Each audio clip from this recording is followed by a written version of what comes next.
Job status is showing inactive, contractual basis पर रहती है या परमानेंट रहती है? Can another person give our assessment and interview? UP, Rajasthan, Madhya Pradesh, Punjab, ये सब हायरिंग अब आने वाली है। So hello everyone, again welcome back to our channel. कैसे हैं आप सभी लोग? आई होप आप सभी लोग बढ़िया होंगे। तो जैसा कि आप लोगों को पता है, मैंने यूट्यूब पर एक कम्युनिटी पोस्ट डाला था जिसमें मैंने आप लोगों से पूछा था कि आप लोगों के जितने भी अमेजॉन वीसीएस के रिगार्डिंग डाउट्स हैं आप लोग पूछिए, मैं उन सब का फुल एक्सप्लेनेशन के साथ आप लोगों को जवाब दूंगा।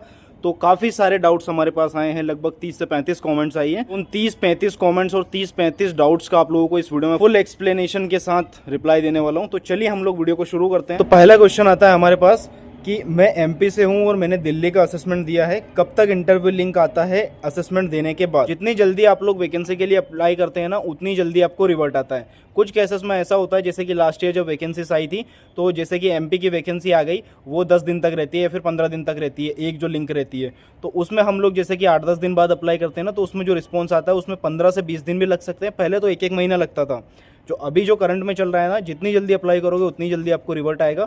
अभी 7 से 8 दिन लग रहे हैं, बट मैं कहना चाहता हूँ जितनी जल्दी वैकेंसी आती है उतनी जल्दी आप लोग उसमें अप्लाई करो, तो 2 से 3 दिन में आपको रिवर्ट आ जाता है। आप फेल होते हो या फिर पास होते हो। एक और क्वेश्चन है इन्हीं का, ये पूछ रहे हैं कि अगर हम लोग अप्लाई करते टाइम रॉन्ग फोन नंबर और रॉन्ग एड्रेस डालते हैं तो उससे कोई दिक्कत होगी क्या? उससे बिल्कुल भी दिक्कत नहीं होगी। मैं खुद बोलता हूँ आप लोगों से कि गलत फोन नंबर आप लोग डाल दिया कीजिए, क्योंकि वो सारी चीजें बाद में चेंज हो जाती है। जब आप लोगों को फाइनल सिलेक्शन हो जाता है ना, तब वो चेंज हो जाती है। पहले असेसमेंट होता है, फिर इंटरव्यू होता है। इंटरव्यू के बाद जब आप लोगों को बैकग्राउंड वेरिफिकेशन होता है ना, तब वो उस टाइम आपको एक मेल करते हैं जिसमें आप लोगों को अपना पूरा एड्रेस, फोन नंबर, सारी चीजें डालने का ऑप्शन होता है, सिस्टम डिलीवर करवाने के लिए और एड्रेस अपडेट करने के लिए। तो उस टाइम आप लोग सारी डिटेल्स चेंज कर सकते हैं, सही फोन नंबर और सही एड्रेस आप लोग उस टाइम डाल सकते हैं। नेक्स्ट क्वेश्चन है, यूपी की हायरिंग कब आएगी? तो आप लोगों को बता दूं, अभी जो हायरिंग आई है दिल्ली, महाराष्ट्र और वेस्ट बंगाल की भी एक बार आ गई थी, वो तेलंगाना, ये 3-4 हायरिंग आई है। तो अभी नेक्स्ट जो टाइम है यूपी, राजस्थान, मध्य प्रदेश, पंजाब, ये सब हायरिंग अब आने वाली है।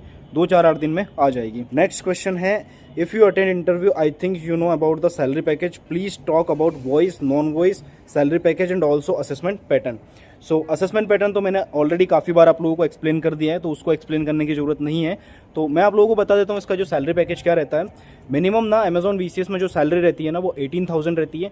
मैक्सिमम सैलरी जो रहती है ना, वो 35 to 40,000 तक रहती है। अब कुछ लोग बोलेंगे देवेंद्र भाई, हमने 35 to 40,000 सैलरी पैकेज तो किसी का भी नहीं देखा है अमेजॉन वीसीएस में। तो हाँ भाई, रहता है। जब इंटरनेशनल प्रोसेस में किसी अच्छी एलओबी में जब हायरिंग चलती है ना, वो बैच जब आती है, तो उसमें 38-40,000 इतनी सैलरी भी रहती है। उसके बाद भी कई सारे पर्क्स और बेनिफिट्स रहते हैं। अगला सवाल है, मिनिमम वर्किंग आवर कितना रहता है इसमें मिनिमम वर्किंग आवर रहता है 40 hours per week. Weekly basis पे इसमें वर्किंग रहता है। मतलब बेसिकली ऐसा रहता है कि 5 डेज वर्किंग रहता है, 2 वीक ऑफ्स रहते हैं। इसमें डेली आप लोगों की 9 घंटे की शिफ्ट होती है, जिसमें 8 घंटा आपको काम करना होता है। तो 8 × 5 40 आवर्स, यानी कि 40 आवर्स और 45 आवर्स का भी आपको ऑप्शन देते हैं ज्वाइनिंग के टाइम। कुछ केसेस में ये आपको ऑप्शन देते हैं जिसमें आपकी सैलरी ये इंक्रीज कर देते हैं कि आपकी सैलरी वर्किंग आवर्स के हिसाब से ज़्यादा हो जाएगी।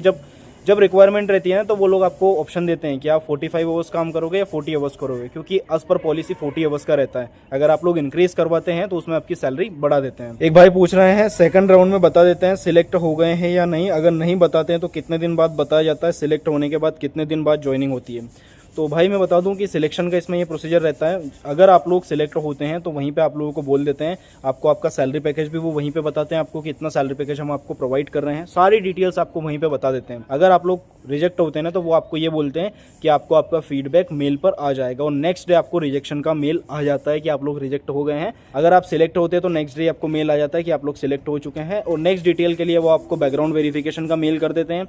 फिर उसमें आपको डॉक्यूमेंट अपलोड करना होता है, एड्रेस वगैरह सारी चीज़ें आपको फिलअप करनी होती है। ये सारा प्रोसीजर उनके हिसाब से चलता रहता है। और जो भी बैच रहती है, आज हायरिंग चल रही है, 8 दिन बाद की बैच है, तो 8 दिन बाद की बैच में आपको अलाइन कर देते हैं। इंटरव्यू इज इजी और हार्ड? सो भाई ये डिपेंड करता है आपकी इंग्लिश कम्युनिकेशन के ऊपर, कि आपकी इंग्लिश कम्युनिकेशन कैसी है, उसके ऊपर डिपेंड करता है। और डिपेंड करता है कि उस टाइम जिस बैच के लिए हायरिंग चल रही है वो वॉइस है या नॉन वॉइस है, और डोमेस्टिक है या फिर इंटरनेशनल है। इसमें एक भाई पूछ रहा है मिनिमम क्वालिफिकेशन, तो भाई इसमें मिनिमम क्वालिफिकेशन 12th पास होना चाहिए, और फ्रेशर्स भी इसमें अप्लाई कर सकते हैं। एक भाई पूछ रहे हैं job status is showing inactive. ये काफी लोगों का डाउट आ रहा है कि भाई अप्लाई करने के बाद, असेसमेंट देने के बाद जॉब स्टेटस जो है वो इनएक्टिव शो कर रहा है, तो ये क्यों शो कर रहा है? तो इसका सिंपल सा जवाब मैं आपको दे देता हूँ कि अभी ना, जैसे कि दिल्ली की हायरिंग 2 बार आ चुकी है। 2 बार इस तरह से आ चुकी है कि एक लिंक आ गई थी, वो फिर से चली गई, एक दिन रुकी थी, वो हायरिंग चली गई, उसके बाद वापस से हायरिंग आ गई थी। तो जिन लोगों ने पहली वाली लिंक से अप्लाई किया था ना, उन लोगों का जॉब स्टेटस शो करता है इनएक्टिव। अगर वो इनएक्टिव शो करता है उससे कोई भी दिक्कत नहीं है। उसमें ना 50-50% चांसेस होते हैं। जॉब स्टेटस इनएक्टिव शो करने के बाद भी कुछ लोगों को लास्ट ईयर जो है इंटरव्यू के मेल आए थे, मुझे खुद आए थे, वो इनएक्टिव शो करे या एक्टिव शो करे, उससे कोई भी मैटर नहीं होता है। अगर आप लोगों ने असेसमेंट दिया है, सही क्वेश्चन आंसर्स दिए हैं आप लोगों ने, तो आप लोगों का असेसमेंट 100% निकल जाएगा। उसकी कोई भी टेंशन आप लोगों को नहीं लेनी है। वो इनएक्टिव शो करे या एक्टिव शो करे, आप लोगों को बस वेट करना है। 7-8 दिन के अंदर आपको मेल आ जाता है, मैक्सिमम 15 दिन अब तक लग सकते हैं। और एक और बात मैं आप लोगों को बता दूं वीडियो में आगे बढ़ने से पहले, अगर आप लोगों को Amazon VCS के असेसमेंट के सारे क्वेश्चन आंसर्स चाहिए तो आप लोग मुझसे परचेस कर सकते हैं। मुझे टेलीग्राम पे आप लोग मैसेज कर सकते हैं। टेलीग्राम का यूजर नेम है देवेंद्र नागर 01। 499 रुपीज चार्जेस है, 100% गारंटी आप लोगों का असेसमेंट उसकी वजह से निकल जाएगा। नेक्स्ट क्वेश्चन है कि ये जॉब कॉन्ट्रेक्चुअल बेसिस पर रहती है या परमानेंट रहती है। जैसे कि दिल्ली और महाराष्ट्र की ये जो हायरिंग चल रही है, इसमें कहीं कहीं पे लिखा होता है परमानेंट, उसके आगे कहीं पे लिखा होता है कॉन्ट्रैक्ट। तो जब आप लोग अप्लाई करते हैं ना, तो अप्लाई करने के बाद जब अप्लाई कर देते हैं आप लोग, तो अप्लाई करने के बाद जब इंटरव्यू होता है ना आपका, तो ये चीज़ें इंटरव्यू पर डिपेंड करती है। अगर कहीं पे कॉन्ट्रैक्ट लिखा है ना, तो भी आप परमानेंट बेसिस पे हायर हो सकते हैं, और कहीं पे परमानेंट लिखा है तो भी आप लोगों को कॉन्ट्रैक्ट बेसिस पे हायर कर सकते हैं। बेसिकली मैं आपको बता देता हूँ मेन रीजन क्या होता है। जब आप लोग Amazon VCS में अप्लाई करते हैं, तो Amazon VCS वाले अधिकतर कैंडिडेट्स को, जो फ्रेशर्स होते हैं ना, फ्रेशर्स को तो Amazon VCS ना 6 महीने या 3 महीने के कॉन्ट्रैक्ट पर ही हायर करता है। उसके बाद ये आपको बोलते हैं कि अगर उसके बाद हमें बिजनेस रिक्वायरमेंट रही या फिर आपकी परफॉर्मेंस अच्छी रही, तो ही हम आपका कॉन्ट्रैक्ट एक्सटेंड करेंगे। बाकी एक रीजन होता है, अगर आप लोगों के पास एक्सपीरियंस है, जैसे कि टीपी का या फिर टास्कस का कहीं और का एक्सपीरियंस है, तो आप लोग जब सेकंड राउंड होता है ना, जब सैलरी डिस्कशन होता है, तो वहां पर आप लोग उनसे डिस्कस कर सकते हैं कि मुझे ये जॉब परमानेंट बेसिस पे चाहिए। अगर आप लोग नेगोशिएट करते हैं तो वो आपको प्रोवाइड कर देते हैं। क्योंकि लास्ट ईयर 2 से 3 कैंडिडेट जो थे मेरे, उन लोगों के साथ ऐसा ही हुआ। उन लोगों ने रिक्वेस्ट की थी तो उनको परमानेंट बेसिस पे हायर कर लिया गया था। बाकी जो अधिकतर जो केसेस होते हैं ना, उसमें ऐसा होता है कि कॉन्ट्रैक्ट पर हायर करते हो, और लगभग 90 to 95% चांसेस होते हैं कि वो आपका कॉन्ट्रैक्ट एक्सटेंड करते हैं। अगर वापस से वो न्यू हायरिंग करेंगे तो उसमें उन लोगों को ट्रेनिंग भी प्रोवाइड करनी रहेगी, काफी सारी चीजें रहती है, तो अधिकतर चांसेस रहते हैं कि उसमें आप लोगों का कॉन्ट्रैक्ट एक्सटेंड ही होता है। अगला सवाल एक भाई पूछ रहे हैं, can another person give our assessment and interview. तो हाँ, ये काफी लोग पूछ रहे हैं कि क्या भाई हमारा असेसमेंट और इंटरव्यू कोई और दे सकता है। तो मैं आप लोगों को बता देता हूं कि जब आप लोग असेसमेंट और इंटरव्यू देते हैं, तो असेसमेंट और इंटरव्यू होने के बाद जब आपकी ज्वाइनिंग हो जाती है, जब बैकग्राउंड वेरिफिकेशन होता है ना, तो बैकग्राउंड वेरिफिकेशन के टाइम वो लोग आपका फेस, जो असेसमेंट के टाइम जो फेस था वो, और जो इंटरव्यू के टाइम जो फेस था वो, दोनों चीज़ें रिकॉर्ड होती है। इंटरव्यू भी आपका रिकॉर्ड होता है, वो दोनों मैच करते हैं। अगर वो दोनों मैच होते हैं तो ही वो कंटिन्यू रहता है। अगर दोनों चीज़ें मैच नहीं करती है तो आप लोगों को वो टर्मिनेट करेंगे, प्लस आप लोगों को ब्लैकलिस्ट भी करेंगे Amazon VCS वाले। तो थोड़ा सा अवेयर रहिए। अगर आप लोग असेसमेंट किसी प्रॉक्सी के थ्रू दिलवा रहे हैं तो भाई थोड़ा सा अलर्ट हो जाइए, क्योंकि जब आप लोग असेसमेंट किसी और के थ्रू दिलवाते हैं और इंटरव्यू कोई और देता है, तो वो सारी चीज़ें बाद में ब्लैकलिस्ट कर देते हैं आपको। लास्ट ईयर से ये चीज़ें हो गई हैं। 1-2 साल पहले ये चीज़ें चलती थी कि असेसमेंट कोई और दे रहा है, इंटरव्यू कोई और दे रहा है, बट अभी ना असेसमेंट और इंटरव्यू दोनों चीज़ें एक ही पर्सन देना चाहिए। बाकी थोड़ी सी चीज़ें आप भी समझिए। अगर मैं आपका असेसमेंट देता हूँ, मैं इंटरव्यू देता हूँ और डॉक्यूमेंट आपके लगा देता हूँ, तो सिलेक्शन हो जाएगा, उसमें कोई दिक्कत नहीं होगी। क्योंकि ना Amazon कभी भी सिलेक्शन के बाद आप लोगों से कैमरा ऑन करने के लिए नहीं बोलता है। ये काफ़ी लोगों को पता होगा, Amazon VCS वालों को। तो काफ़ी सारे लोग ये चीज़ें भी कर रहे हैं कि असेसमेंट और इंटरव्यू किसी और से दिलवा रहे हैं।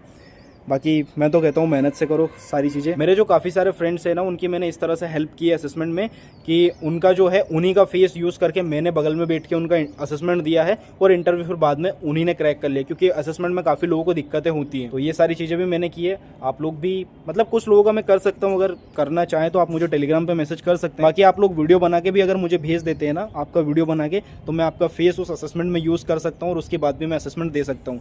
काफ़ी सारी ट्रिक्स होती है, काफ़ी सारी चीज़ें हो जाती है। बाकी हाँ, किसी भी प्रॉक्सी के थ्रू यानी किसी और के थ्रू दिलवाएं तो उसको ये बोल दे भाई कि फेस मेरा ही यूज़ करना, किसी और का फेस यूज़ करेगा तो टर्मिनेट हो जाएगा, बाद में ब्लैक लिस्ट भी हो जाएगा, जिससे कभी भी in future Amazon VCS join नहीं कर पाओगे। एक भाई पूछ रहा है कि मैंने तेलंगाना के लिए अप्लाई कर दिया है, तो मुझे असेसमेंट का लिंक कितनी देर से आएगा। तो भाई मैं आपको बता दूं कि Amazon VCS में असेसमेंट का लिंक नहीं आता है। अगर आप लोगों ने एक बार भी किसी भी वैकेंसी के लिए अप्लाई कर दिया है Amazon VCS की, तो एक ईमेल आईडी से सिर्फ एक ही असेसमेंट आप दे पाओगे। दूसरी ईमेल आईडी के साथ अप्लाई करो, असेसमेंट आपका आ जाएगा। अगर आप लोगों को अप्लाई करना नहीं आ रहा है तो मैंने अप्लाई करने का जो प्रोसीजर होता है उसका एक वीडियो बना दिया है, लिंक आपको डिस्क्रिप्शन में मिल जाएगा, वहां जाके देख लेना। 1 by 1 सारी स्टेप बताई है, तो कैसे अप्लाई करते हैं वो चीजें आपको डिस्क्रिप्शन में मिल जाएगी। काफी लंबा वीडियो हो चुका है, मैंने सारी चीजें आई होप सारे डाउट्स आप लोगों के क्लियर किए हैं जो आपने पूछा था। और भी अगर आप लोगों के डाउट्स है तो आप कमेंट करके पूछ सकते हैं, मैं आप लोगों के रिप्लाई जरूर दूंगा, डेफिनेटली दूंगा। बाकी अगर आप लोगों को Amazon VCS के असेसमेंट में हेल्प चाहिए तो आप मुझसे ले सकते हैं, मुझे टेलीग्राम पर मैसेज कर सकते हैं।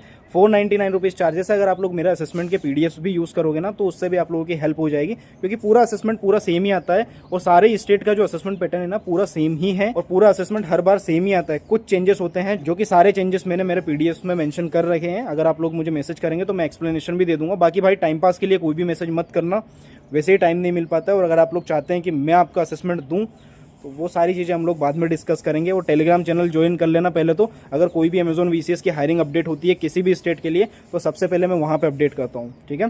सो आज की इस वीडियो में बस इतना ही। वीडियो पसंद आए वीडियो को लाइक करना, चैनल पर नए हो चैनल को सब्सक्राइब करना। Thank you so much for watching this video.